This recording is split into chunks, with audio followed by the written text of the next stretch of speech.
Ahoj všichni, vítám vás u dnešního videa. Dneska to bude maličko něco jiného, ale věřím, že se vám to bude líbit i tak. Jdeme na to.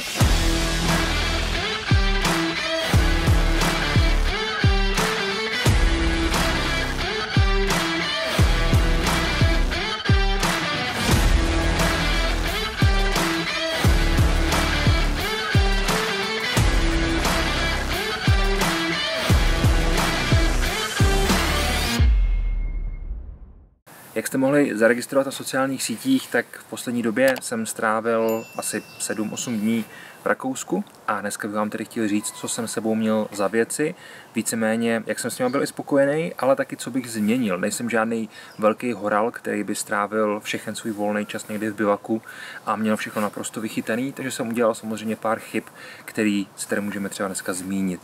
Pojďme začít od základní vrstvy a na prvním místě bych chtěl zmínit boty a ponožky, jelikož to je za mě dost důležitý. Boty jsou jedny z nejdůležitějších součástí našeho vybavení.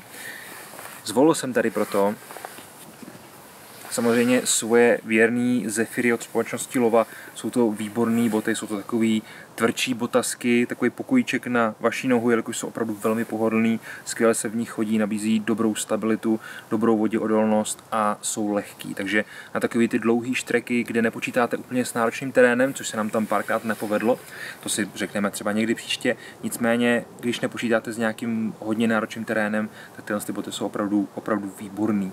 Nepotí se v nich tolik noha, jak byste očekávali, jakož jsou kombinovaný, je to vlastně jenom štípenka, není to standardní, prostě full grain kůže, takže je to samozřejmě vzdušnější, je to kombinovaný s kordurou, má to Gore-Tex, takže ta bota víceméně má všechno, co potřebujete, až samozřejmě na to, že to není nějaký Bčko, BCčko, takže v okamžiku, kdy zdoláváte nějakou těžkou trasu, tak ta bota potom už vlastně neperformuje tak, jak byste potřebovali, takže tam je potom potřeba zvolit něco jiného a to si určitě řekneme v nějakém dalším videu. Nicméně boty mě nesklamaly, ušly tam se mnou pěkných pár desítek kilometrů a jsem s nimi velmi spokojený a jsem moc rád, že jsem si je vzal. Mimochodem mám připravenou recenzi po 2 letech nošení, takže pokud už je hotová, bude nahoře fíčku, pokud ještě ne, tak se na ní můžete těšit, bude velice brzy.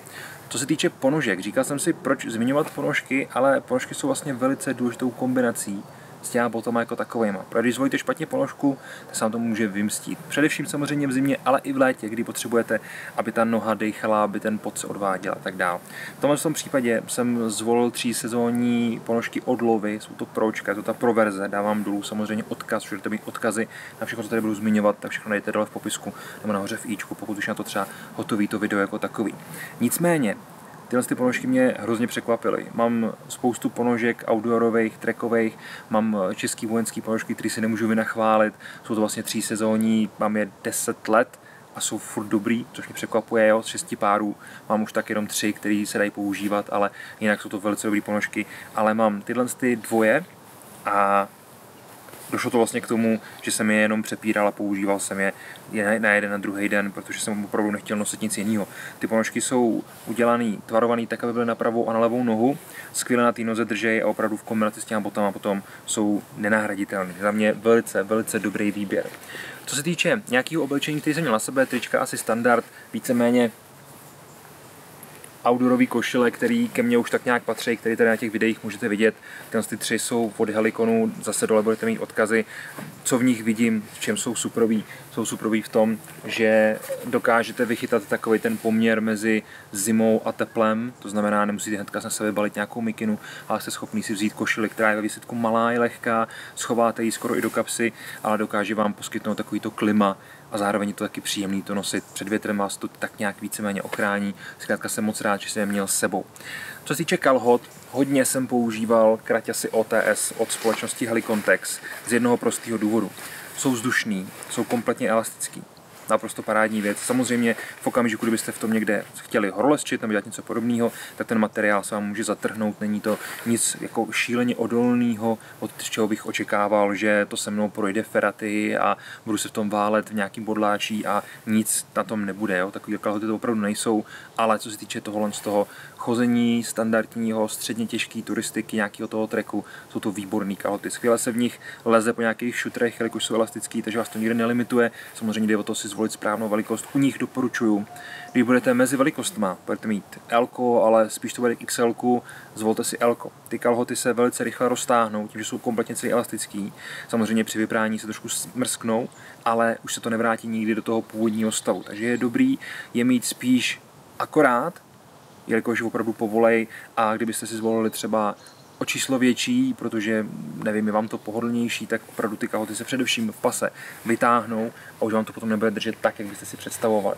Dlouhý kalhoty, tak to mám tady tyhle, co mám teďka na sobě, to jsou Hybrid Outback, taky od společnosti Helicontext. Dlouho jsem zvažoval, že si koupím Fjällräven kalhoty, jelikož to jsou výborné kalhoty na turistiku a na nějaký trekking a takovýhle věci. Nicméně tyhle ty kalhoty stojí třetinu. Zvolil jsem si tu černošedivou variantu, jsem s nimi hrozně spokojený, na turistiku naprosto paráda, mají elastický bloky, takže zase vás nebudou nijak limitovat. Za mě je úplně super. Kalhoty tady máme, boty, tak nějak jsme si řekli. Co se týče vršku, zvolil jsem gunfighterku, zvolil jsem ji proto, jelikož jsem se narychlo rozhodl, že rychle pořídím nějaký koráč nebo nějakou opravdu lehkou technickou sovčilku jako takovou, ale už jsem potom na to neměl čas jsem se tomu pořádně věnovat, správně si vybrat, takže jsem s sebou vzal gunfighterku. Cíl rozhodnutí rozhodně nelituju, nicméně ta bunda je samozřejmě těžká, myslím, že má něco kolem kila, možná nad kilo, a ty technické bundy mají kolem 300 gramů a každý ten gram, každý to deko se potom projeví při těch 10, 15, 20 kilometrech, nebo když překonáváte velký převýšení, tak každý to deko je potom znát, takže tady v tom případě bych si ji vzal určitě znovu, nicméně jde o to, že v Rakousku se často mění počasí, jdete, je krásně slunečno, najednou začne foukat vítr, přejdete někde nějaký horizont, dostanete se třeba poblíž ledovce, je tam úplně jiný počasí, zima, fouká, začne trošičku krápat, takže musíte ty věci měnit. Tam jde potom i o to, že právě byste měli mít spíš takový ty lehčí, techničtější věci, lehkou mikinu, lehkou bundu, jenom to přehazovat mezi sebou, kombinovat a úplně se neoddávat tomu. Jo, mám tady gunfighterku, sice váží asi tolik jako slon, ale je to velice dobrá bunda, která mě nikdy nesklamala, tak si ji vezmu. Jsem rád, že jsem ji měl, ale radši bych měl něco trošičku lehčího, protože samozřejmě veškeré prvky typu spousta zipů, spousta kapes, hutný materiál, který je podpořený flísem, což se mi hodilo, jelikož jsem nemusel nutně pod to brát mikinu, tak není to ale to, co vždycky budete potřebovat. Potom jsou to ty právě gramy navíc, které vám můžou trošičku znepříjemnit tu cestu. Mikina, tak tam je úplně ten samý problém jako tady. Měl jsem s sebou od Heliconu Patriotku, zase skvělá mikina, mám ji tu konkrétně, mám snad 13 let a je furt stejná. Nechápu, jak to Helicon dělá, jestli to dělá furt stejně, tak palce nahoru, ale opravdu velice dobrá mikina, ale zase je zbytečně těžká, ten flís má myslím 400 gramů, což je jako opravdu hodně hutný flís, nebo 390, něco takového, takže samozřejmě je velmi teplá, zároveň vzdušná, což je super, ale je těžká, což je zase další problém. Radši bych zvolil něco třeba z Alfy nebo ze Stretche, něco takového, aby to bylo lehčí a maličko účelnější, ale svýho rozhodnutí o výsledku nelitu, bylo to krásný i tak a jsem rád, že jsem tam tady ty věci měl, pro mě samozřejmě podpořili. No, nejdůležitější nebo další důležitá součást vybavení je určitě batoh. Jaký jsem zvolil batoh? Konkrétně, určitě jste ho viděli, měl jsem o sebou, nebo vždycky, když teďka někde sebou chodím, tak ho sebou nosím. Je to batoh, na který budu dělat určitě dlouhodobou recenzi, protože je to od firmy, která se zaměřuje především na taktické věci. Tasmanian Tiger, samozřejmě ten spadá pod Tatonku a Tatonka byla vždycky dost outdoorová, ale i tak je to společnost, která se zaměřuje víceméně na armádní taktické věci a tohle je jejich outdoorový batoh, který má spoustu prvků, který bychom našli na tom taktickém, ale zároveň má i spoustu těch, který hledáme právě na těch outdoorových. Jedná se o model Modular Pack 30, to znamená objem 30 litrů, je to vent, takže je to vlastně ta outdoorová verze. Co se týče zádového systému, je tady udělaný tímhle způsobem, je to super, krásně to pod tím ventiluje. Samozřejmě potit se budete tak jako tak, protože když překonáváte nějaký velký převýšení, do toho musíte mít mikinu, ale je velká vlhkost a pak vám někde stoupnete potat. Stejně to dopadne tak, že se pod tím spotíte, takže kdo říká, že se mu nepotí vůbec záda, tak tomu úplně nevěřím, jelikož zkrátka za určitých okolností samozřejmě se ty záda potit budou. Tady pěkně udělaný, co se týče bedráku, využíval jsem napůl, nevyužíval jsem, jelikož ne vždycky to je potřeba, ale samozřejmě, když potom je nějaký silnější nebo strmější sestup nebo výstup, tak je dobrý ho mít, aby se vám to úplně nějakým způsobem nekejklalo na zádech, takže tady je určitě super, zádový systém nastavitelný. Ramení popruhy pohodlný, tady k tomu nemůžu říct ani prd, jelikož opravdu mi vyhovoval. Co se mi líbí, na přední straně je ten elastický prvek, kam si můžete v pohodě narvat mikinu nebo bundu. Rychleji potřebujete sundat, nechcete ji umístěvat někde dovnitř, jenom ji sem narvete, máte ji tam umístěnou a čekáte prostě, až se vlastně to počasí vyvrbí a vy budete vědět, jestli jo nebo ne. Vepředu připnutou kšiltovku standardně. Tady pěkný molé panel, tam jsem nic si neumístěval. V pravé části, nebo vlastně z levé části, jsem měl vždycky umístěnou flašku na pití, v tomhle případě je to Sports Bottle od společnosti Keith Titanium. Je to velice dobrá věc. Vlastně jsem tady to recenzoval nebo ukazoval někde před 14 dny a říkal jsem, že si hnedka jednou sebou vezmu do Rakouska, abych věděl, jak se to vlastně bude chovat. Zvolil jsem 900 ml variantu, a přijde mi to špatný rozhodnutí, radši jsem měl zvolit tu větší, tu 1200 ml, ona je stejně široká, jenom je o, dejme tomu, 5-6 čísel vyšší a ty vody tam dáte víc a potom bych nemusel nosit třeba rezervoval batohu, k tomu se taky za chvíličku dostaneme. Nicméně určitě bych zvolil tu flašku znova jenom vyšší a jsem rád, že ji mám, jelikož ta voda se v tom krásně udrží, nepředává to žádný pachy, žádný chutě a opravdu je to velice lehký a spolehlivý, což je super. Tak. Odložím si to sem, jelikož se k ní za chvíličku ještě dostanu. Na druhé straně, v druhé elastické kapse, vždycky GoPro, abych vám mohl natočit, jak to tam pěkně vypadá. Ty elastické kapsy jsou dobrý, čekal jsem, že se budou vytahávat, ale měl jsem v tom spoustu věcí umístěných, opravdu to bylo narvaný, ten batoh k prasknutí, teď ho samozřejmě nemám tak narvaný, jakož tam mám třeba jídlo, ale bylo to narvaný a ty kapsy se vždycky tak nějak vrátily zpátky, takže je dost možný, že po čase, po 5 letech budou maličko vytahaný, ale zatím se ten stretchový materiál na straně chová velmi dobře. Horní kapsa.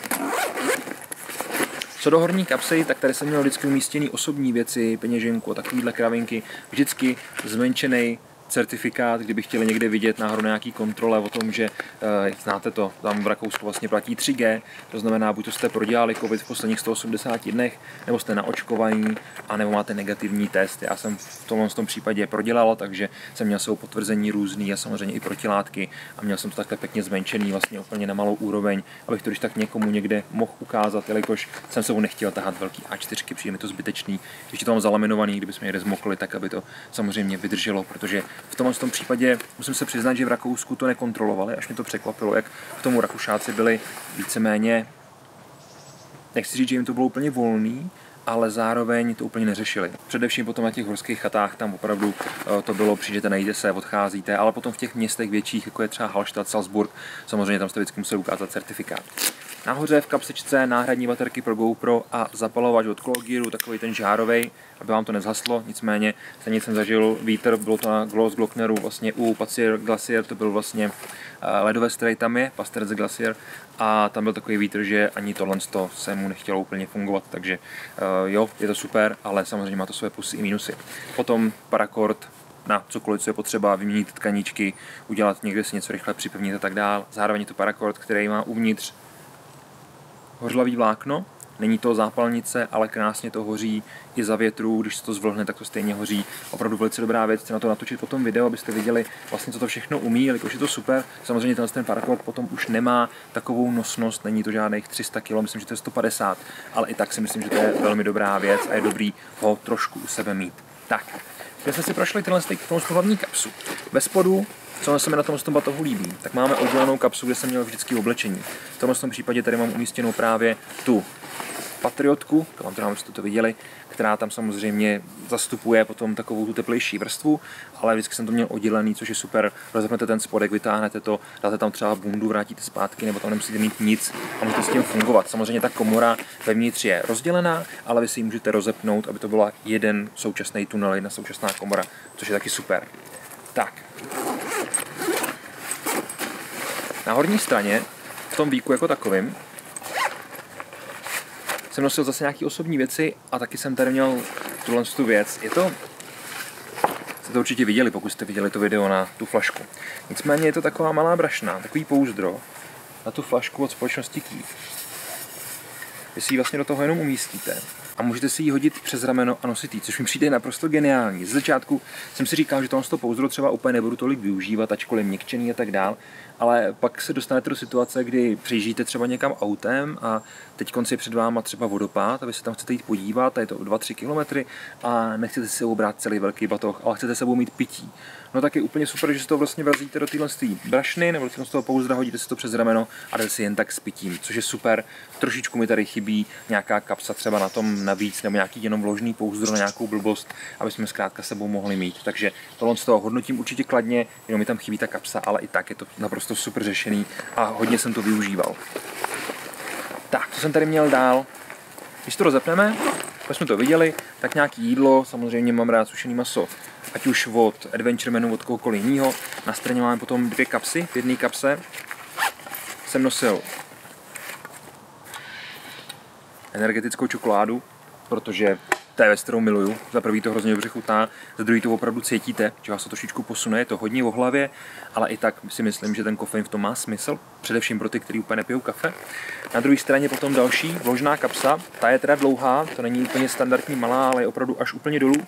Tady jsem měl nějaký příbor, kdyby byl potřeba, je to od Gerberu, nosil jsem tady nože v Rakousku, téma samo za sebe.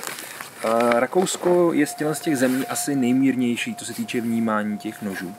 Je to hlavně způsobený tím, že tam zkrátka to úplně tolik neřešej, ale i tak jsem velký pevný nůž u sebe úplně nenosil. Měl jsem vždycky schovaný v batohu, kdyby bylo potřeba něco vyřešit, nebo potom, když bylo někde nějaká příležitost, že tam nebyli lidi, tak samozřejmě je možnost ho nosit, ale nechtěl jsem zbytečně provokovat. Takže v kapse jsem měl vždycky standardně svůj zavírák, to je asi jasný, prostě bez toho neudělám ani prd.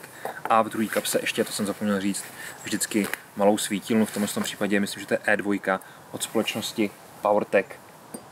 Velmi schopná malá svítilna, používám ji velmi rád a jak jsem říkal, nůž. Tak položím ho tady. Tohle konkrétně je potom nůž Noctem od společnosti Hydra Knives.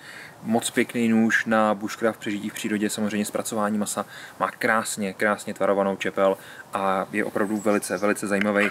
Mám ho teď už nějakou dobu, zase na to bude určitě nějaká recenze. Tak, další věci v batohu, jak jsem říkal, Hydra Pack Seeker o objemu 3 litry. Velice dobrá věc, když potřebujete sebou mít nějakou tu vodu navíc, ale v čem mi to nevyhovuje, vždycky jsem měl pocit, že potřebuji té vody mít hodně. Takže vždycky jsem měl, nebo často, ze začátku především, jsem měl plný ten Hydra Pack.